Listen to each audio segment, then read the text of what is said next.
Hi! Hello! నమస్తే. నేను మీ సందీప్. ఏంటి అనంటే ఇప్పుడే 'ముఫాసా' సినిమా చూడడం జరిగిందండి. 'ముఫాసా' ఏంటి అనంటే 'ది లయన్ కింగ్' ఒకప్పుడు సంచలనం సృష్టించిందనమాట డిస్నీ హాట్‌స్టార్‌లో ది బిగ్గెస్ట్ మిలియన్ వ్యూస్ మన 'ది లయన్ కింగ్‌కే' సొంతమైంది. అలాంటిది ఇది 'ముఫాసా' అనేదొచ్చింది. 'ముఫాసా' మహేష్ బాబు గారి వాయిస్ అయితే స్పెషల్‌గా ఒక అట్రాక్షన్ సినిమా అని చెప్పుకోవచ్చు. అంటే అట్రాక్టివ్ వాయిస్ అని చెప్పుకోవచ్చు.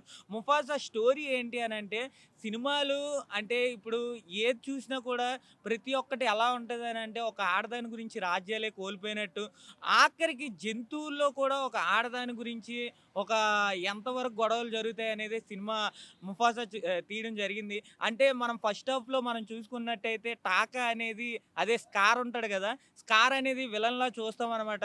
ఈ దీంట్లోకొస్తే కొద్దిగా పాజిటివ్ వేలో కూడా చూపించారనమాట.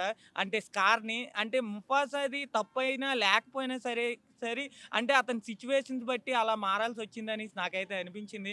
'ముఫాసా' సినిమా ఓవరాల్‌గా చూసుకుంటే గుడ్ అని జెప్పుకోవచ్చు. చాలా తీశారు. అంటే హాలీవుడ్‌లో ఈ రేంజ్‌లో సినిమాలు తీయడం అనేది చాలా హ్యాపీ అనే అనుకోవచ్చు. అలాంటిది టాలీవుడ్‌లో కూడా ఇలాంటివొస్తున్నాయి. ఓకే. అంటే ఈ సినిమా కాన్సెప్ట్ ఓవరాల్‌గా చూసుకుంటే ఎక్కడ అనిపిస్తదంటే సేమ్ 'బాహుబలి' స్టోరీ అయితే అనిపిస్తది.